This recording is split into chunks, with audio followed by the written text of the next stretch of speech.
here's what's being taught. First of all, how old do you think these kids are? Why are they talking about this? Why is this something that they're teaching at that age? PewDiePie, the one that's blowing up like crazy. Amla Ekpunobi. There's also another young lady. What's the other young lady? What's her name? Brett Cooper. That's her name. Let me tell y'all something. Nobody on the internet is growing as fast as she is growing. Nobody. Go find somebody that is. Nobody. If there's one video of hers that you believe our group of individuals would appreciate on the LFR Family channel, please let me know from Brett Cooper. If there's any videos from, or do our audience already watch that? Y'all let me know that because y'all are the audience. Okay, so if I were a white person and I said I want to transition into a black person, and I'm redefining what blackness is to fit what I view it as, right? Would you consider that appropriation? I consider that dodging, and I consider that comparing apples to oranges because race and gender identity are two separate different things. Oh, wow. I consider that dodging. No, I consider your answer dodging.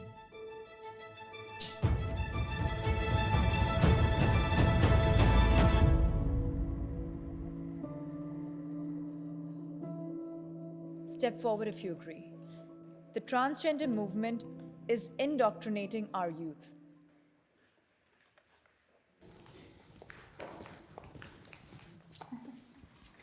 We are seeing, especially on social media, on TikTok, you're seeing a lot of people in this community really just targeting children, and you're seeing drag shows, even in conservative states like Texas, and even just media, movies, like it seems like everything seems to be targeted at these kids. You have drag story hour for kids, and it's just really, I think, predatory in a way. And I'm not saying every trans person is doing this, but as a whole, there does seem to be a route that they're taking to get to the kids. And when you hear Blue's Clues playing in the next room, and then you hear the gay parade song, it's Blue's Clues, you're not expecting to be talking to the children about that. It really makes you wonder, are they really coming for the children?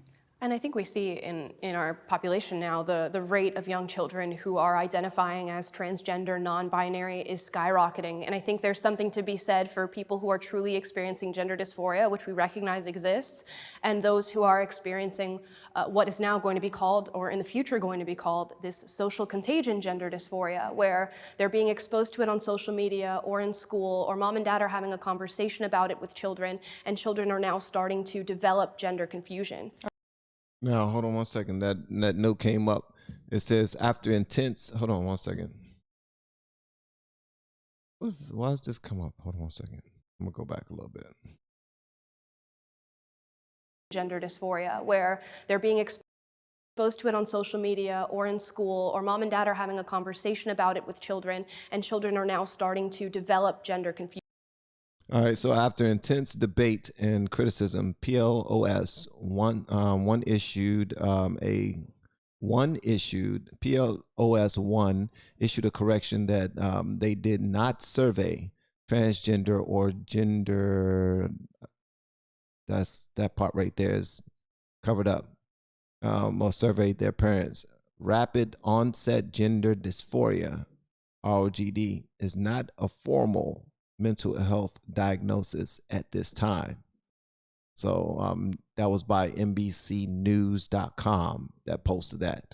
Just wanted to read that because I guess they're trying to clear up to their audience that what Amla Ekpunobi just mentioned is not officially a thing yet. Mom and dad are having a conversation about it with children, and children are now starting to develop gender confusion. Or even babies, right? People who are being born, they don't have to put the gender on the birth certificate, and they're saying you can choose whatever you want to be. Like, that's so dangerous. That's dangerous as hell.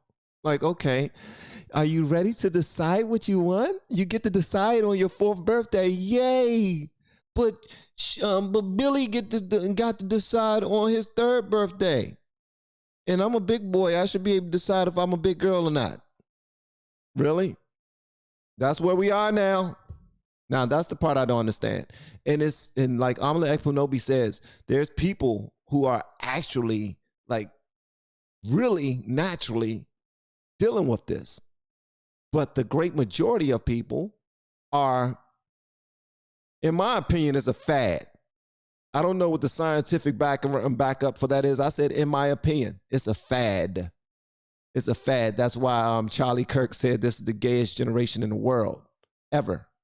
And it's true, because right now everybody's saying, oh, they thinking that, oh, it's free to come out the closet, everybody. And everybody's like, whew, we're out the closet. No, it don't work that way, man. And even lying to them, saying like, oh, if we put you on hormone blockers at this age, it won't do anything to your puberty. It won't affect you long term. And it's just a straight up lie. And there's like an entire Reddit thread dedicated to people who've transitioned, talking about how much they hate their life now because they transitioned as a child and now they amputated off healthy body parts and are miserable. All right. Can the disagreeer step forward?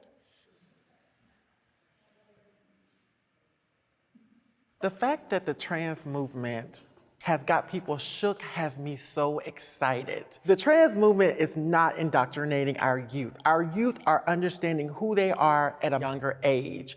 And from what I was hearing over here is a lot of what y'all were saying, I wonder would you say it to the parents? Because we need to really look at what the parents of trans youth really go through. Trans youth, instead of them enjoying their life, playing with their friends, they're up in legislation trying to fight for basic rights here. 1 in 5 transgender youth have tried to commit suicide. Why are we trying to police them? But you're bringing it only to the parents. The question was indoctrination in general, am I correct? And then, But they are part of that conversation. Someone said something about drag shows coming to schools or whatnot. The kids enjoyed it. The parents just had a problem with it. But that's their issue. It's not their issue. What the hell? Drag shows are all about sexualizing people. It's sexualizing people. Drag shows, let me be quiet because I don't listen. That's something I will admit. I'm gonna admit this to you. I admit this to you. I don't know a whole hell of a lot about drag shows. Why? Because I've never Googled drag shows.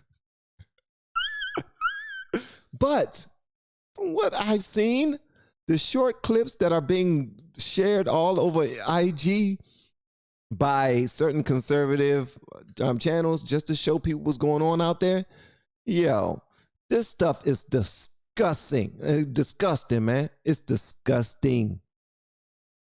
It's one video or picture going around right now of a dude who was singing. He's standing on the stage with other people in drag, and he has his microphone coming through his legs. The microphone cord is coming through his legs, and there's a little kid that's standing right there by the microphone, and he's putting the microphone up to the kid's mouth to sing, and it looks like the kid is doing something inappropriate to an adult. If you've ever seen that picture, I'm not going to show it on this. I might cover it on IG. I'm not doing it for YouTube because it's YouTube don't allow certain things to be covered. But I will cover it. I will show y'all on IG. As soon as I'm done, I'm gonna get that picture and I'm gonna post it so that y'all can know exactly what I'm talking about. But this is weird. The fact that he's trying to act like it's society's problem. No, it's not society's daggone problem. Society is trying to take care of the kids. Did you hear him say, why are you trying to police the kids? Because the kids need policing. That's why people are trying to police the kids. The kids need protecting. The kids need watched over. The kids need that. You're trying to police the kids? No, we're trying to make sure that they're good. It's only someone dressed in drag reading a story. Is that could have drag been not anybody. blackface for women? I see it as a caricature of womanhood. But inherently As sexual as insulting. well. I have to agree with you guys. I do not like the drag queen social hours. I personally, as a trans person, didn't ever go to a drag show until I was about 40. Thank you. Sheesh. I'm not for the sexualization of kids. Why are we not letting kids be kids and bringing sex into their lives so early? Thank you. Now, you with the T-shirt on with Black Trans Matter. Black Trans Lives Matter. You're about to say something. I'm sure you are. But thank you. This person has clearly said, I didn't go to drag shows until I was older. That's for a reason. You're not going to take no daggone kid to no drag show. When me and my wife goes to freaking Red Robin, my daughter is 17 years old. My son Jojo, he's 20. We cannot sit at the bar if they are with us. When we go to Maggiano's or something to get something to eat, my wife and I will usually sit at the bar together. We can sit at a bar table together sometimes, but if we got Javen with us or we got Jojo with us, nah. They're not even old enough to sit at the bar area in a restaurant. But you mean to tell me that kids who are in elementary are old enough to participate in drag shows at their schools? They're able to walk up there with dollars and put them in I don't know what they're putting them in. Hopefully they're not putting them in people's underwear, but they are tipping these drag strippers. Come on, man. Come on. We need to protect the kids, man. I think it's predatory in general to talk about sex with children. Yeah. Straight sex, any kind of sex. Who's teaching sex to third grade children? I really want to know. Have you looked at the California curriculum for sex education? You need to. I know that when I was... Wow. That's someone from your community. So listen, you asked the question. Hopefully you're listening and you're going to go find out yourself. And let's see what you do with that information. In preschool, I got my first crush on a boy because to me at the time, he was in kindergarten, he looked like Prince Eric from Little Mermaid. Yeah, Little Mermaid. I don't think like fucking him ever crossed my mind when I was 4, but obviously like it would have been good to know that like it's okay, like if you have these feelings for someone of the same sex. We think of youth in general, they're having sex at a lot younger age, whether we like it or not. Let's just keep it 100% real. You don't think it's because of that? I do not think it's because of that. It starts at home with parents. No, it starts out with what society makes normal. And if society makes over sexualizing everything and children being able to decide what they want to do with their bodies before they're even able to decide what their favorite crayon is in the box, then come on now. They haven't even decided which one that they like the most yet. Do I like the brown one? Do I like the blue one? Do I like the green one? I think I like purple today. No, I like yellow today. I like pink today. You don't get to the pinks unless you invest in a bigger box. That's when the colors, you know what I mean? But teaching their children, because one or two things is going to happen. Either you teach your children or the world is going to teach your kids. That's the reality of it. They are learning about it at younger ages from some adult or even their peers who learned about it from adults. Mm-hmm. That is in definition indoctrination. As a mother and seeing what my children are going to have to be introduced to at such a young age, like I didn't even know what a gay person was till I was like 12. And so they're gonna be having these really heavy adult conversations at a really young age just because of their exposure. And that is honestly just scary because I don't want to have those conversations. That's why I will be homeschooling my kids because I do believe it is my responsibility to protect them and shield them from the outside world, which is targeting children. And it is targeting children. Someone in my Instagram sent me a picture of sex education at one of the schools being given by someone in the trans community to the kids. And it showed all of these different pieces of paper where it's different clues and whatnot. And when you look at the paper while the kids were laying on the ground, I mean, they just chilling, looking at the papers and whatnot. They talk about where to hold the penis while putting on the condom, how to use lube, what other little things was written on those? It was so much stuff. And I'm like, come on, bro. Really? Really? Come on, man. Let the kids have their child lives. Let them live as children, please. Can we do that? Is it possible for us to let them live as daggone children? The trans community and the trans movement is really shaking the course of what people think gender identity is supposed to be. So in one sentence, you're saying that you guys are not responsible for the indoctrination that's currently happening with Absolutely children. not. And in the second sentence, you are saying we are shook by the fact that you are responsible for it. No, you are shook at the fact that the trans movement has become what it is. And a movement that influences people all over the world, and particularly children. And we see it in the fact that the number of young people identifying as transgender, non-binary, gender fluid, genderqueer is skyrocketing, which means that children are being exposed to these ideas, and it's certainly coming from institutions like the media, like Hollywood, like our public institutions and schools. So to say that that is not happening, or to deny that that is the reality, negates the numbers that we're seeing. Get her, Amala. That's what I'm talking about. Get her. That's what I'm talking about. I gotta show this. I gotta show this. The only reason why I gotta show it is because I want y'all to really understand what the kids are talking about. Raymond, I see what you're saying. Sex education is an amazing tool for kids, for real. But at a certain age, kids aren't ready for certain information. I come to you with that information as a parent. This is from Instagram, and it's libs of TikTok. As you can see, it says the Rainbow Room is a club which is funded by Planned Parenthood.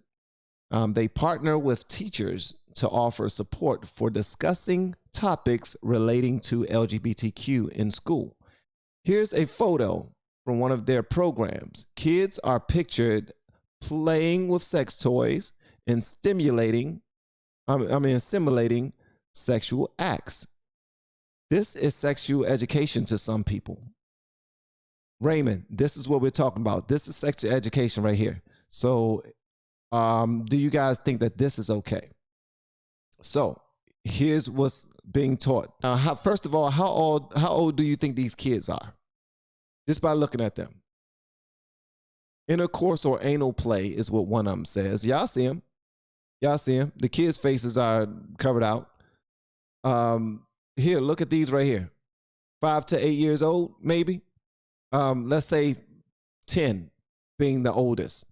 This younger right here is not older than 10. Not older than 10. And these are the pictures that they are looking at and having fun, discussing. Possible ejaculation. Hold on to the base of the condom. Withdraw penis or sex toy. Why are they talking about this? Why is this something that they're teaching at that age?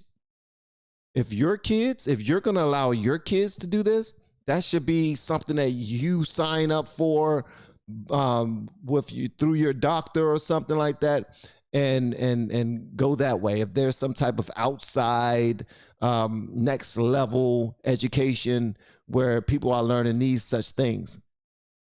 But when it comes to the kids, this right here, to me, is inappropriate. Where you got a little boy stand here playing with a daggone,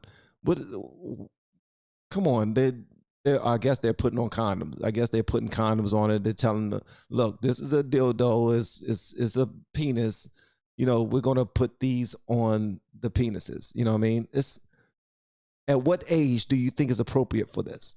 In my opinion, it is blowing up again, just a little bit, just so you can see. They need to check themselves. That's all I'm saying. What I would say is that the idea that there is a single transgender movement and ideology is disingenuous, and that at its core, being transgender is about separating sex from sex roles and gender roles that are compulsory. Do you think that children should be able to transition medically? No.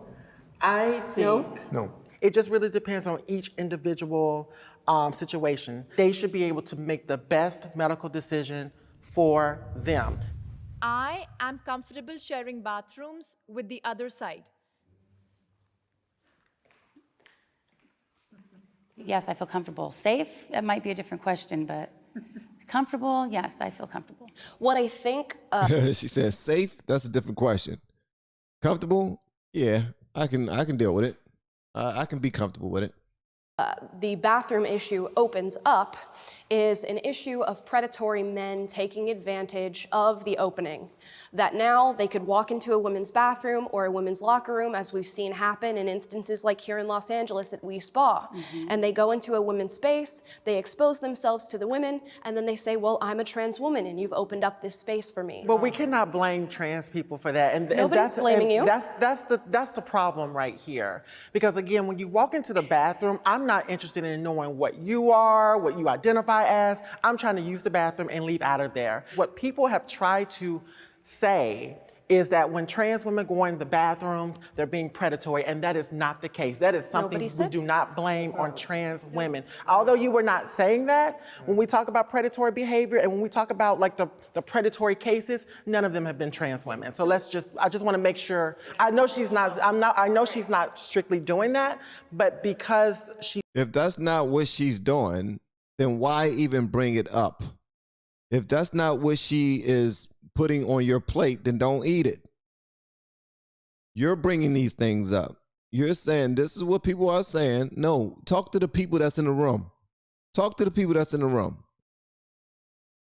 That's how we get this situation. We are having this discussion. Talking about what people are saying or what people have said is not what we're here for. She said that. I think it's very important that I bring that out on the table and discuss that. We have to have the conversation, and I'll open up the question. We know that. Hey, Raymond, I asked you this before, and I'm going to ask you this once again. Do you, because I forgot your answer, you said you don't have children, right? I believe that you said you're about 27 years old and you don't have children, if I'm not mistaken.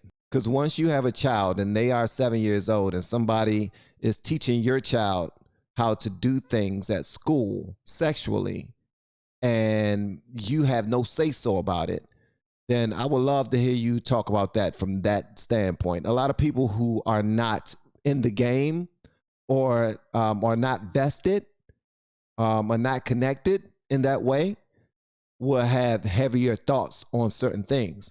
It does change the facts, bro. Trust me, it does.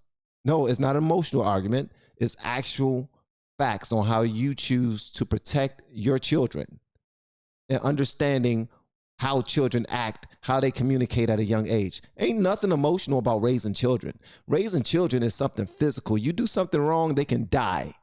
You have to protect them at all costs, period.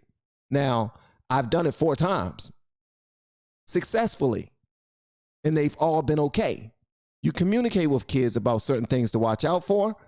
That's how you see a person that hasn't raised a kid cannot teach other people how to raise a kid. Now, that right there is textbook. There's nothing emotional about it. It's just protecting your children and protecting other people's children. Understanding that at certain ages, they don't know certain things and they don't need to know certain things. They don't see certain things, but they can still be protected. They know how to communicate for themselves. At a very young age, my children knew that if somebody touch a ding ding, you tell me. If somebody touch your body, you tell me. If somebody asks you something about your body, you tell me. That's all the education that a young kid needs. There's nothing emotional about that. Absolutely nothing emotional. So at the end of the day, it does change. The stats are actually changing right now. When you have a child at the age of 13 years old wanting to cut off their body parts, that comes from a place, and people don't understand that. Like, it's here's the thing. People that are not connected will never fully understand until they are connected. At least try to connect with your like your nieces and nephews. Speak to their parents about it. See how they feel about it. Or with their children. Are you fine with your child being taught certain things sexually without you being aware of it? Are you signing them up to learn more? What are you teaching them? And that right there, man, it's a way to raise kids. It is definitely a way to protect your kids and make sure that they get to the next levels in life without being touched, without being mistreated. But you have to communicate with your babies in the way that they can communicate and understand. I'm not going to talk to a kid like they're an adult. That right there is crazy. That if this legislation happens, if we move forward with this move, there are going to be men who take advantage of it. Now, I want to ask you, You seen people in Hollywood get kicked out for saying what I just now said? What did I say? Did I say something disrespectful? You ever had a conversation with somebody and hold on. your comfort as far as going to the bathroom more important than the female women that will be victimized by this? Who said female women will be victimized by this? They will and they have. No, you're only assuming, but the reality of it is, again, when people... Hey, you're over talking. Stop over talking. No, you're assuming. The reality is that you are bringing your man strength and that whole, I'm gonna take over the room. I'm talking to nothing but a bunch of ladies. I'm gonna take over. You got that takeover spirit about you, and that's exactly what's showing. People are going into the restroom. When people are only going into the restroom, they're only focused on doing one or two things, and that's using the restroom. Yeah. But you didn't answer the question. Is your comfort more important than the female people who could be victimized by this? Okay, so let me help her answer the question. Which one do you think I'm going to get the shit kicked out of me in? It wasn't the women's restroom. The issue that you're bringing up, first of all, is already violating a whole bunch of laws. Okay, if somebody's exposing themselves in a bathroom, that's a whole different environment rather than just letting trans people in. In California, it's right now 100% legal for trans people to go use the bathroom of their choice. So I don't know what law you're talking about. You're asking this question as if I would not stand up for cis women that were in the restroom, and that's not the case. Nice dodge there. No but dodging. The reality of it is...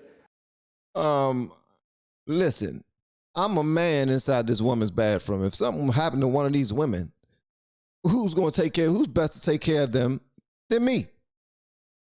I mean, I'm a new woman, all right? So I got this. They got man security now up in this place because of me. What you got to say to that? One thing I'm noticing is we're reducing a lot of these particular conversations to genitalia. And it's not about genitalia. It's about safety. Yeah, her concern is the possibility of predation, and that's still a probability. It doesn't matter if trans people are using the restroom or not. Sure. But what you're concerned about is that you're possibly that people feel more emboldened to put on women's clothes and go into the bathroom. But they're still violating the law all over the place if that's the purpose that they're going in for. Yeah, so I didn't step forward because, and I know in today's age this is going to sound very radical, and but I don't agree with the whole transgender ideology, and so for me it's encouraging something that is based in what I feel is delusion, and so I don't think that we should be encouraging that by allowing men into women's restrooms. And that's a natural woman who has said that. And will the new woman respect the natural woman? The answer is no. We don't care if you're uncomfortable. We are uncomfortable too, and you got to deal with it. I think that if that's the case, that to some extent all gender is delusion. If we're looking at historically anywhere from, midwives after the enclosure of the commons in the 1400s, having their whole trade affected, or Brewsters having their trade affected, and now we don't think of women as, Brewsters, or that creating beer is a womanly thing. These all came from social conditions. These all came, a lot of gender, regardless of biological sex, it didn't naturally flow out of our genitals, and it was we're like, this is how my genitals are, so this is how my gender is going to be. That didn't happen. That's not life. A lot of people who are either transgender or who are LGBT in general, all my friends were girls. At first, I just remember there were a lot of things where I would kind of come up against people telling me that that's wrong, that whether it's something I like, something I want to do. It wasn't until kindergarten that someone told me that I'm a boy, and I was like, oh, I don't feel comfortable going to any bathroom. What the holy crap? Hold on, wait a minute. Did you just not hear this? It wasn't until kindergarten that like someone told me that I'm a boy, and I was like, oh. Okay. It wasn't until kindergarten that Roxana was told that they were a boy. And they was like, oh, I didn't know I was a boy. Are you kidding me? They didn't have any parents? Roxana didn't have a parent to say that you are a boy. Roxana didn't have a parent that talked to them and played with them and let them understand who they was as a person. I didn't know I was a boy. My bad. My bad. I've been going daggone girl bad from all this time. I thought I was... I don't feel comfortable going to any bathroom in this world, like in the current society we live in. And to make trans women the whipping girls of that, I think that's disingenuous, but I do think that we need a systemic change to make ourselves safer. I don't really know anyone who doesn't feel a little bit uncomfortable going to the bathroom. And trans people are not a delusion. Let's make it very clear. We're here. We've been here for ages. We've been here since the beginning of time. We're in your history books. And I think it's very disingenuous to say that a whole identity is a delusion. I believe that you feel like women. That's not what I'm saying. I'm saying there is an objective truth, and I don't believe in his truth, her truth, their truth, my truth. Like, there is truth, and... Who defined that truth? And like, it's already defined, and as a Christian, I believe God is the one who set truth. But who defined that? Is the truth. Can you tell me who defined that? God. Living in the Bible Belt with religion taking center stage, it's hard for a lot of trans and non-binary folks like myself to really be able to express who they are. I had to really take on my gender dysphoria in private. I couldn't talk to my mom about it. I couldn't talk to my dad, my siblings, because ultimately, I felt like it wasn't going to lead to anything because there wasn't a lot of education in the cis community like there is in the trans and non-binary community. We're talking about a book that was written by man with his own bias. Who created chromosomes? Yeah, I'm personally not religious, and I believe in science. When we talk about chromosomes, it goes back to the conversation we were talking about earlier about being intersex. But we're not talking about intersex. We're talking about people who were born as a male and they tried to transition. The whole fact that they're trying to transition into a female in the first place shows that they aren't actually that, or else there would be no need to transition, right? So you say, okay, I feel like a woman. What is that? What does that feel like? Yeah, how does and how do you know? I'm not saying I feel like a woman. I am a woman. Okay, answer the question, because I'm not saying I feel, I am. Well, how did you know that you are? Because you had to feel first. So what did that feel like? So then why did you transition? Why can't you just present as a man but be a woman? I transitioned so I could be who I was. I did not feel like I was the person that I identified with when I was born. So I took the steps to align my outside body with how I feel on the inside. What makes you stand up every day and make you identify as a woman? Let me challenge you on that. I am a woman, and I don't like being called a cis woman because I'm not a cis woman. I'm a woman. I'm not a birthing person. I'm a mother. So get mad at the terminology, not... Nah. See, they are going back and forth, bro. Let me tell you something. And this one right here is just bro, you making me upset right now. At trans people. It's your new terminology. But this is what I notice a lot of cis women do. The terminology has been around for so long. Cis is a prefix. Cis means same. Instead of getting mad at trans and non-binary people for using updated terminology, get mad at Webster. You're not going along with the times and being educated on the different pronouns and the different identities. You have to admit, some of the pronouns are kind of ridiculous. I mean, to be, with all due respect, I mean, I'm sure you have to agree some of the pronouns that people use. It is. Calling a woman a cis woman rather than calling her a woman is no, you ain't got to put no pronoun in front of woman. You don't. Woman is what a woman is. Don't put cis there because they realize that they are the natural cis, S-I-S. They are the natural S-I-S, cis. You know what I mean? Naturally. So you don't even have to call them a cis woman. People who are transitioning to that, yeah, feel free to put your pronoun there, or put whatever comes before that. Do that. Do your thing. But that's pointless. You know what I mean? in my opinion. Ridiculous. I think they're very expansive. Trans and non-binary people just want you to respect their chosen pronoun. We are not trying to force pronouns on you. Just understand that the terminology is going to continue to grow. If you're willing to educate yourself and understand, then you've got it. The ability to give birth is a woman's greatest strength.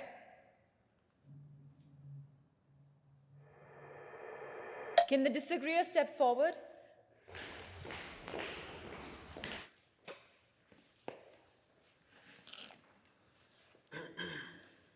I'm not able to have children. So I'm still strong. I'm funny. I'm physically strong. I'm smart, and I have a lot of strength. I don't believe that having a baby is the greatest strength, because not all of us can. I cannot have kids due to medical issues from a medical procedure that I had when I was younger. And it's a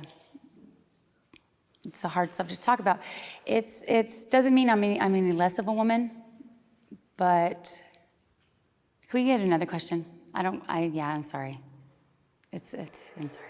One of the things that I regret was the fact that I would never be able to do that, but I was honored in the ability to participate it from the other side.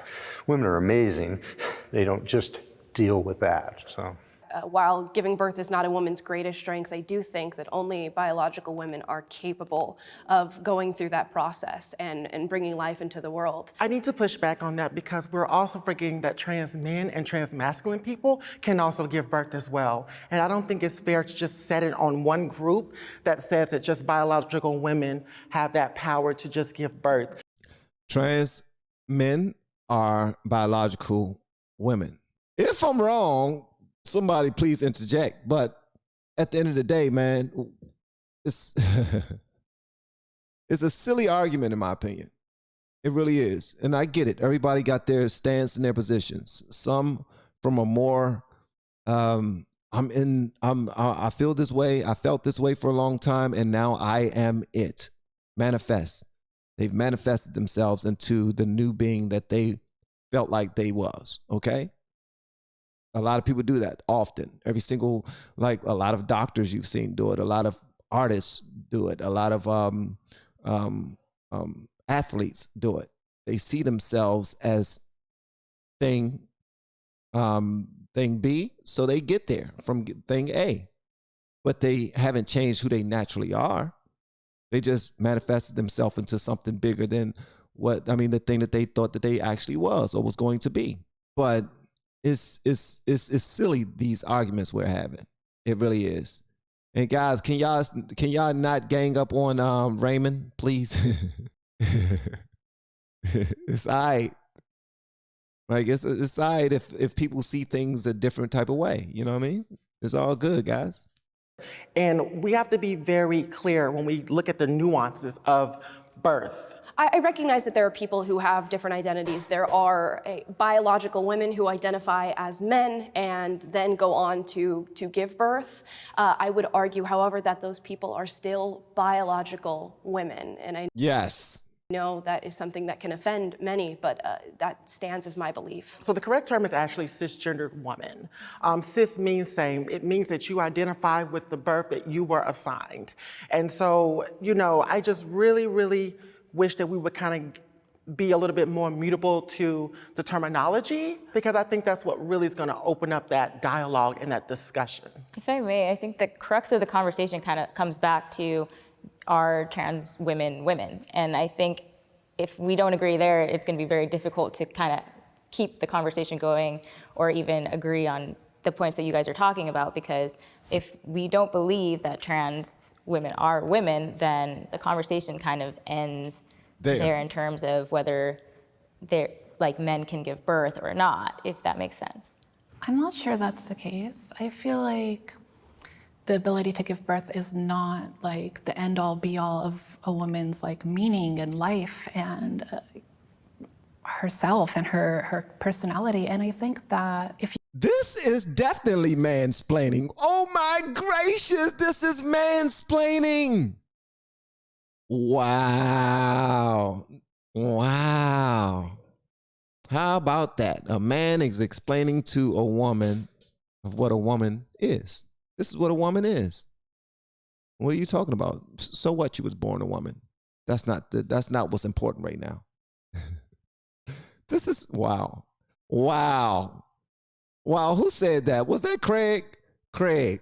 Wow. Good catch. If you can acknowledge that, I would also then maybe challenge the idea that womanhood, as opposed to like a female sex. Hold on 1 second. Any woman that tells another woman that they aren't a woman because they cannot have a baby, if you're a naturally born woman and you cannot have a child because of whatever reasons, you cannot carry to term, you can't do any of those things. Those people are ignorant as hell. They are ignorant as hell. And you pay them absolutely no mind. As long as you know that you were born a young lady.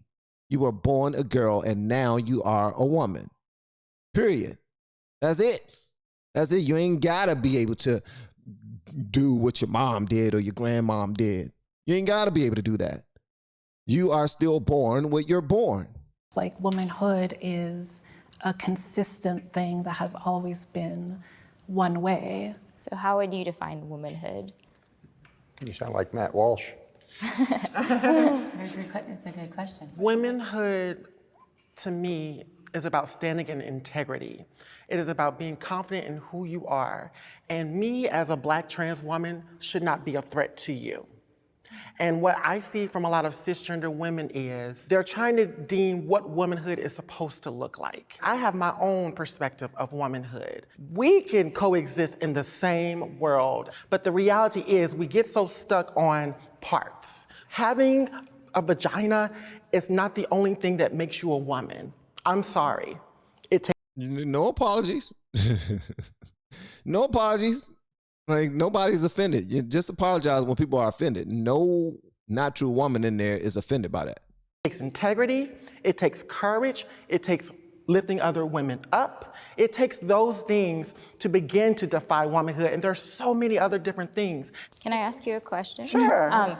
Okay, so if I were a white person and I said Blackness is about integrity and courage and kind of the same thing that you used to define womanhood, and then I said I want to transition into a Black person and I'm white. And I'm redefining what Blackness is to fit what I view it as, right? There's no objective reality of what Blackness is.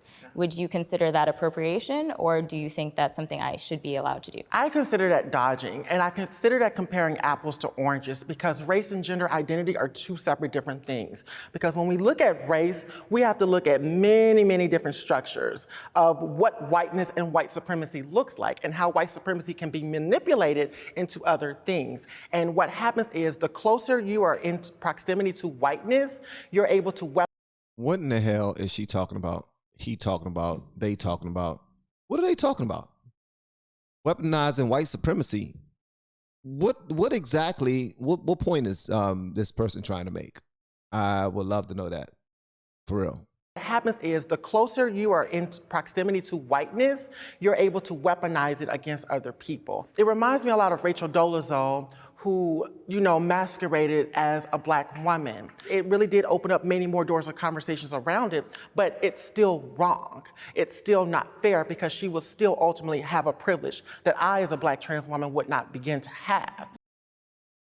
Because she was white, but she thought she's Black, and she still thinks she's Black. But since she's white, she has privilege, Rachel Dolezal, that I don't have because I'm Black. So since I'm Black, it's apples and oranges. Don't compare me to white people. Well, there are white trans women. You don't want to be compared to them either. They also have a privilege. What about that? No? Nah. You don't want to talk about that? Okay. Let's continue. What's interesting is that we're talking about race and gender, or as we probably like to call it on our side, sex. Race actually has a more understandable structure for people being transracial. Race does actually exist on a spectrum. I'm biracial. Many perceive me to be black, even though I am also half white and half black. We label people like President Obama as a black president, even though he is as well. Race has never had binary markers. It does exist on a spectrum. Gender, however, does have binary markers. As much as we try, as much as we change the way that we self-present, chromosomes are not going to change. Okay. And that's just a reality. Amala, you are amazing. Just want you to know that. You are an amazing young lady. All right, I'm going to bring up a little point here because you talked about the binary side of gender. Mm-hmm. Well, I was born a little of both. I believe I've never had my chromosomes checked, but since I fathered 2 children, I'm assuming I have the correct male chromosomes. So I was intersexed, and there's a lot of reasons that happens, none of which are well studied or understood, but a friend of mine in the pediatric trauma world says about 1 in 150 kids come out with some degree of ambiguity in their gender. For me, that appeared as always feeling out of place. And for the first week of my life, I was in the surgical wards at Naval Hospital in San Diego getting pieces of me cut off. So, and then they gave me testosterone for the first 11 years of my life. I wish the world were truly sexually binary. It would make it so much easier. But there is a little bit of a smear. And, as a trans person, I'm a very conservative trans person. I don't see the huge gender spectrum that a lot of people in the trans community do. Do I feel better having transitioned? Yes, absolutely. I used to live in a little shell, very large shell, but now I'm much more open about who I am. Is that the only thing that generally defines a woman? No, I don't think that is the only thing that generally defines a woman. Right. I think there are a lot of women who may be on our side of the argument who will try to maybe invalidate your experiences by saying you can't give birth or you can't have a period. And while those things may be true, I'm sure there's a lot of other different struggles that you all are going through. And I would truly believe that you probably are highly discriminated against in our society, and it is hard to be you. It is hard to go through the things that you go through and have to deal with some of the responses that you get from people. And it's not a struggle that I would wish on myself at all. Not a struggle I wish on my worst enemy. Trans women should be allowed to compete in women's sports.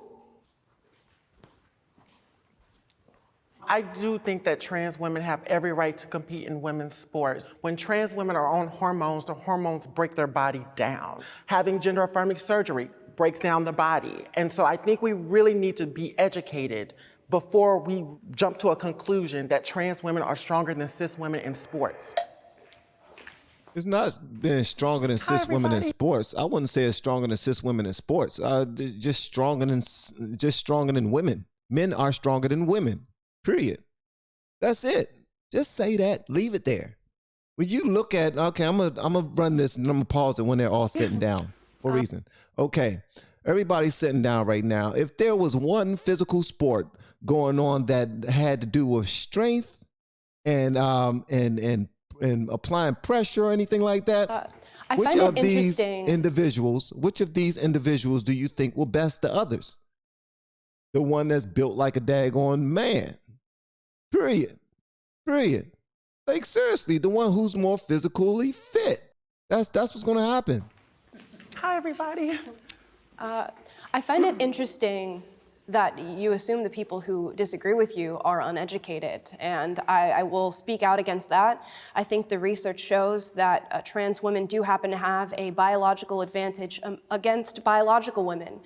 Even though you are taking hormones, and that does start to change your body and level things out, we're talking about primarily people who have transitioned post-puberty, which means they do have male bone density, male wingspan, male hand size, feet size, lung capacity. All of these things are going against women, biological women, when trans women start to enter their spaces, their sports, and compete against them. And this is really concerning for me. I think for me, wow. Yeah, I didn't hear nothing back from that one. It's not a question of whether or not trans women can compete in sports. It's a question of how can we change the institution of sports in this country to make it equitable and to create more opportunity for cis women, for trans women, and for more opportunity for cis women. Women are fine. Women are doing well. More opportunity for cis women. Women are doing great in sports. Women are rock stars in sports. Really. And when women support other women in sports, then those women get paid more. When women don't support other women in sports, those women do not get paid more.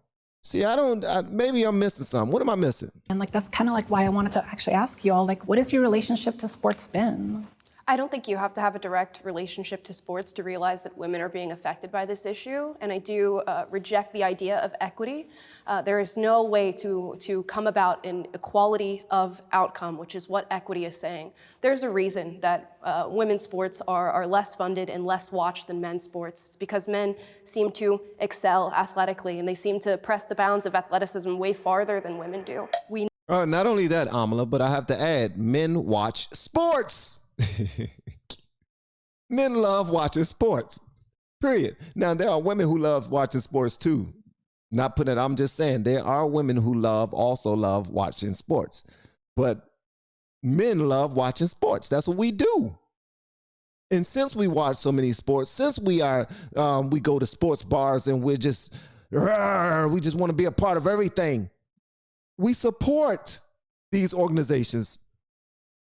And these organizations get richer and richer and richer, super rich. And they are able to invest their monies into other men who can help make the sport better. Younger men, stronger men, younger women, stronger women so when women start to support sports the same way, or because men, although we love to be in any building where a woman is, we love to be in a building where a pretty woman, like seriously, men love to be around women. Please. But when it comes to them, their sports and whatnot, a lot of men don't support as much as they do men's sports. But women need to support those as well because y'all are helping one another out. Like seriously, there's no such thing as equity when it comes to certain sports. I'm gonna say certain sports and leave it there because sometimes it is. Like it is sometimes. Excel athletically, and they seem to press the bounds of athleticism way farther than women do. We now exist on a slippery slope. If it's female sports, is it then female locker rooms? Is it then female prisons, which we're now seeing becoming an issue here in California, where biological male inmates are being put in female facilities because they identify as women? We have to discuss as a society how much we give into the feelings of wanting everybody to be accepted and how much we are willing to do that at the expense of biological women. That's right. Thank you, Amala. I use myself as an example. This is about how big I was in junior high school and early high school. I used to be able to walk up to a V8 engine block, pick it up off the floor and set it on a table. And if I was in powerlifting or weightlifting, that amount of, that advantage was just unbelievable. I've been on hormones for 15 years. Did it weaken me? Absolutely. Did my bone density really hasn't changed, my muscular hasn't changed. And this is not a binary question. There's a lot of nuances involved. I just want to ask a question for what you were saying. Can you throw out some statistics? I don't think you need to have so there's an abundance of research. There's even trans activists who agree with exactly what I'm saying. And your hormones can change, right? And even she just spoke to the fact that her bone density did not change in going on hormones and changing these things. And we can see it in sports as we're watching them. Leah Thomas is a great example. So if you can't throw out the statistics, we're not doing enough of the work. Here we go. So here we go. I hear what you're saying, but I want to discount what you're saying. You want it to be only one-sided. I want you to understand what I am saying. Understand what I am saying and only what I am saying so that the conversation can start, okay? But I'm not going to understand what you're saying, not until you give me some statistics. Not until you give me some statistics. Now, if I was to actually school you after the show and actually show you some things, you still wouldn't agree. You still wouldn't understand. Well, you wouldn't want to understand. It'd be selective listening. You wouldn't want to hear what I'm saying so it could prove you wrong. But I'm not trying to prove you wrong. I'm just providing information to you. You take it how you want it. And let's also be clear, there are some cisgender women who produce high levels of testosterone as well. And so we really have to unpack it from all different sides here. Can you produce statistics about the bone density of biological men and how it changes upon being on hormones and whether or not it levels out to biological women? Oh my gosh, Amla is there. She's there to play, man. Amla is there. I like Amla. I like Amla. Wasn't nobody expected for her to say that, man. She was like, listen, can you provide some statistics? You asked me to provide them, you do it. Oh, this is about to get good. It's about to get good. Can you produce statistics about the bone density of biological men and how it changes upon being on hormones and whether or not it levels out to biological women? I actually cannot, because when I would think of those statistics, I would think it was BS, to be quite honest with you, because the reality of... All right, here you go. See, come on now. Come on now. So you wanted her to provide you some statistics that you was already thinking would be BS. Like, your statistics are BS. I was waiting for you to give me some statistics because the next thing I was going to say was they're BS. No, not really. I don't know any statistics because I would automatically assume they were BS. What? You came there just to give everybody your stuff, but you ain't want to take anybody else's. That's somebody that you're not really having a conversation with. You're just in the building with somebody who has a point to prove. That's it. I'm here to prove a point, and that's all. I don't want to hear anything y'all got to say because y'all are wrong. I'm right. All right? As long as we have that understanding. Okay. Of it is, we could talk about statistics and the research all day long, but it's about experience. We're going to be looking more at the experience because, again, when we look at cisgender women who produce high levels of testosterone and who have been kicked out of sports and been disqualified from teams based on something that they biologically cannot control, then what are we really talking about here? Well, we're talking about, data and that is overwhelming, and we're talking about what is also we're capable of seeing with our human eyes. I think it's very clear that if you compare maybe you to the rest of us, there is going to be a strength difference. There's going to be a bone density difference. But you're just saying that you don't know until we physically do something, and just perceiving and assuming just because I look a certain way, that's not fair. Me and her we could look completely different or whatever, but she may be stronger than me. I agree, but she have much more agility and vitality than I do. We don't know that until you actually do it. I'm saying that it has been studied, it's been done. And it's been done, we've seen it numerous but it's times, an assumption, time and but we're only going on assumption at this point. Because again, it's not assumption when we see it. Maybe it's the news cycle that I watch, but I see it a lot.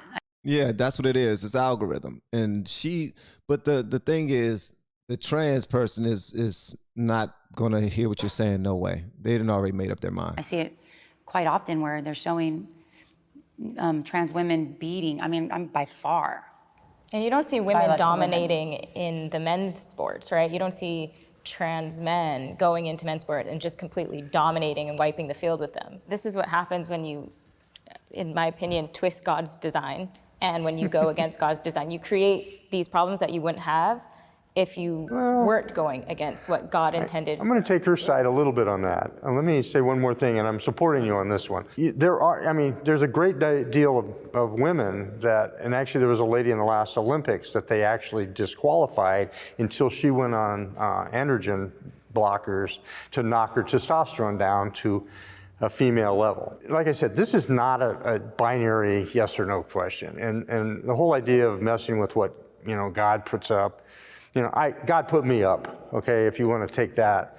And I had this conversation with a very religious man in San Diego, and he was like, oh, I don't quite know how to deal with that. And God made you that way. but he didn't make a lot of the people transitioning. I understand. No, but male God also or understands female. my transition. God, first of all, knew what I was going to be in my life. God already knew I was going to be trans when God put me here. So I why don't think didn't he it's make fair. you I don't think it's fair when female? people dip and dab. Your relationship with God is Won't answer that. So why did he make you a boy if he expected for you to be a girl? Why did God make you a girl if he expected for you to be a boy? Did he want you to fight through it and realize it yourself and go get it? Like a goal? Like something you're trying to attract to your life? What exactly, when God put me here, God expected for me to be a trans. Interesting.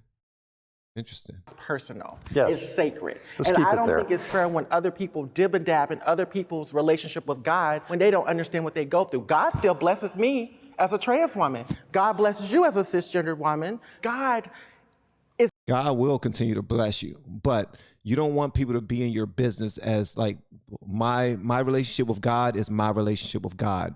Until I say, because of my relationship with God, I'm going to make the rest of society shape themselves around my relationship with God. Okay? Because my relationship with God tells me that this stuff needs to change so that I'm more comfortable. Okay? All right. So now that we've figured all that out, we can go back to business. That's when it becomes other people's business. That's when people put their nose into it or have their 2 pennies, their 2 cents. They have a whole lot to say. It's because a lot of people have been putting more and more out there.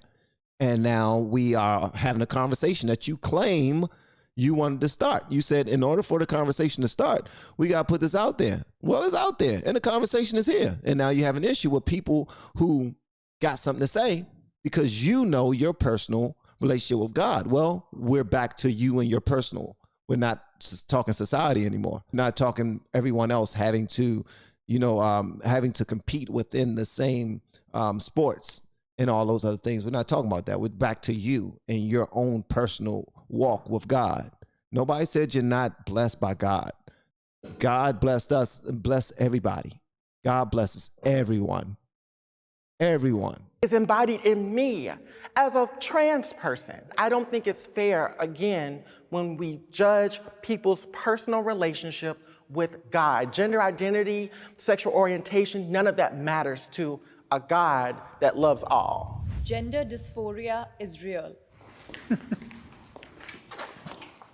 I think it is obviously real because many people experience it, but like any kind of dysphoria, whether it's someone who thinks they're overweight or anything, I think it should be treated as not reality. Like if I thought I was obese, I wouldn't want to go to a affirming therapist to tell me, yes, you are obese and you should, get skinnier. Well, I had the opportunity of working on the DSM-4, I think That was a good point. it was, when we actually declassified transgender dysphoria from a mental illness to a condition. I had been, at that point in time, I'd been cross-dressing for 50 years. And, because that dysphoria was there and every single thing I did to try to drive it away didn't work. I spent millions of dollars trying to be the coolest dude in the world. I bought airplanes, I bought everything that I could to just show the world how masculine I was. It didn't work. It didn't go away. And I did therapy. I purposely went to a therapist that was anti-gender affirming. And literally he said, you need to do this, and because it was so deep-seated. Spent 6 weeks as Gina with my son.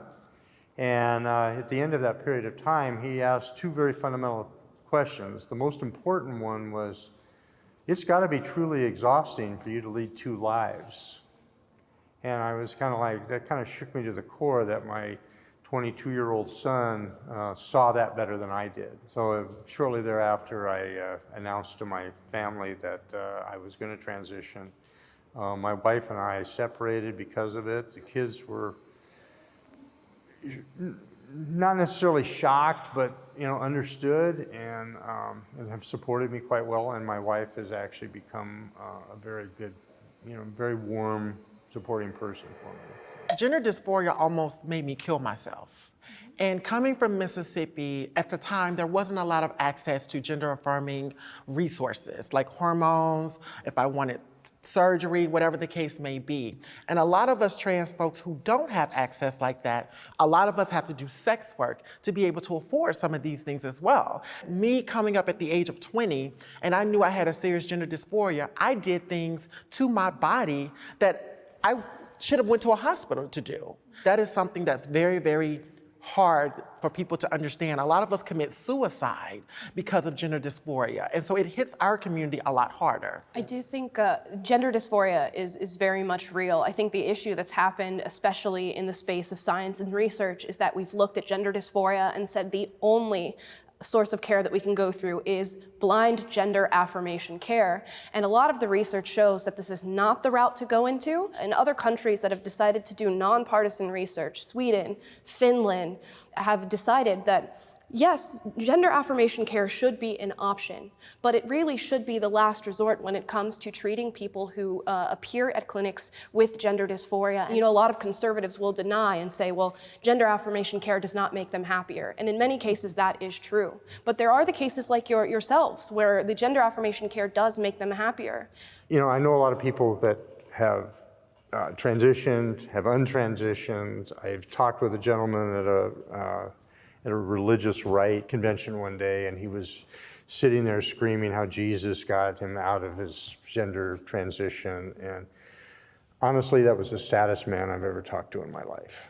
When I looked at him straight in the eyes and I said, you know, here, I don't agree with what you say, but I 100% support your right to say that. And he just literally broke down crying on the steps of the Supreme Court. If I could interject really quickly, I do. No, absolutely not. I feel as though the medical profession is actually inching towards a space that is going to become unsafe for people who try to express their gender dysphoria, because now we have young children coming into clinics expressing this, who by and large, statistically, about 60 to 70% grow out of that dysphoria. But because it's become a political issue, where many activists have come in and say, no, you blindly affirm, you affirm to the furthest extent that you can, rather than going through a more comprehensive process with these children, we have what I think is a medical tragedy happening against young people in this country. I have been sexually harassed.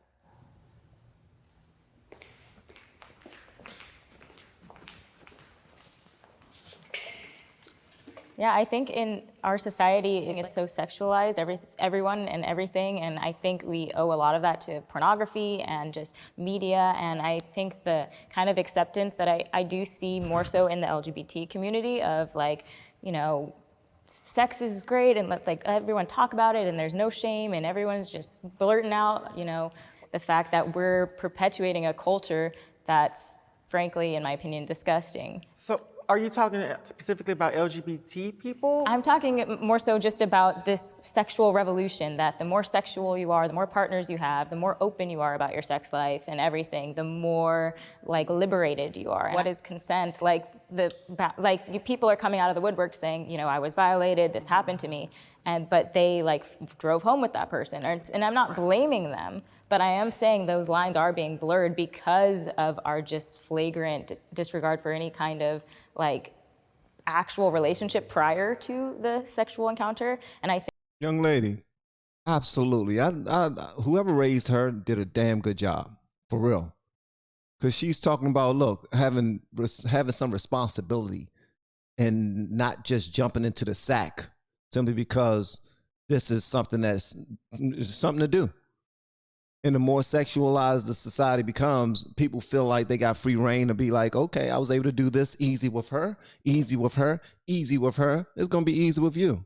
Oh, let me grab that. Let me do something to you. Let me do this, that, and other. Or just saying whatever they want to say out their mouths to you because so many people accept it. I was able to, the last couple of women I've dated, I said the most disrespectful things to them in the world when we first met. And the next thing you know, we're having sex. We're doing wild things. And that right there lends itself to all of these women being sexually harassed in some type of way, shape, or form. those lines are being blurred because of our just flagrant disregard for any kind of, like, actual relationship prior to the sexual encounter. And I think a lot of people are being exploited left and right. True sex positivity has been powerful. It has helped us to grow and learn about our bodies in so many ways and learn safe sex practices in so many ways. What I would blame for culture or for a lack of good boundaries or that kind of thing is we live in a capitalist system that has taken things like sex positivity and mangled it and repackaged it and made it a whole other thing than what it actually is. I was sexually harassed for 5 years by a woman. That does happen because I'm pretty sure it's going to be we're men this, men that. It's hard coming from a man, but to me it was harder coming from a woman because it wasn't expected. Like I understand, you're going to probably touch on that about how men are more on the predatory side or the more harassing side sometimes. But I just want to let you know that it does happen with women as well. All through my life, world's biggest kid in junior high school, I basically was harassed continuously for being gender non-conforming. Back then, everybody in junior high school took showers together. I basically had a permanent welt on my bottom from people snapping towels at me because, I wasn't as well endowed as I probably should be. I had, pretty good sized boy boobs and basically was just unhappy being in sports. But, it happens everywhere. I have been sexually assaulted, and it didn't work out well for any of them. It's real. Let me just put it that way. It's absolutely real. Yeah, I think it'd be hard to find a person who hasn't been sexually harassed in some way, shape, or form, whether you are male or female. I think it's an experience that we all share because we are in somewhat of a hyper-sexualized society, and people love to make those comments public. I am a podcaster and I do social media for a living, so as you can imagine, the onslaught of sexual harassment is quite vast. From a very young age, I've had this recurring nightmare of something happening to me, trying to warn people, and no one believes me. When you're not believed that you're a desirable person, and I really don't think rape has anything to do with desire, but when you're not believed in that way, when trans women are experiencing trans misogyny, we're the ones who are least believed when we are sexually assaulted. And it just feels so disempowering and so terrifying when you know that you are someone who is seen as hypersexual, as inherently sexual, as inherently predatory, and yet at the same time you're seen as someone who can be isolated and sexually assaulted and not believed. I don't think there's anything inherently predatory about trans people. And I think oftentimes when we're talking from a conservative perspective, it gets misconstrued as viewing you as a threat. And I hope that that never comes off. And I think that allegations of sexual assault, regardless of who they're coming from, should be taken seriously. That was a heavy conversation, and I appreciate y'all lasting through it with me. Any thoughts you may have are all appreciated. Please let me know in the comments below however you feel about it. Because this is definitely worth a conversation. For the most part, the majority of our conversation, or this conversation they were having a pretty big conversation in my stream about this as well. And this is why I don't mind and would rather cover these types of important topics on the channel. Because it starts the conversations.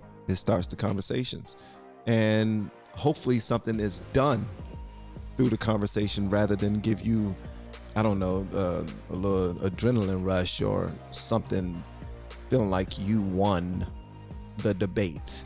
I was in a debate with people and I told them this and I told them that and I got more information. I can't wait we have this conversation again because I'm gonna have more information so I can win the conversation again and win and win and win and win and win and win. Hopefully it's not about that. Hopefully the whole point of us having this conversation is so we can move forward and be able to understand more. And when we understand more, we're less mean, we're less evil. We're doing what God wants us to do, period. Not everybody believe in God. If you don't, I'm talking to you too. You know the difference between good and bad, good and evil. All right? We're just trying to move more towards the good and less evil because things are getting a little rough out here.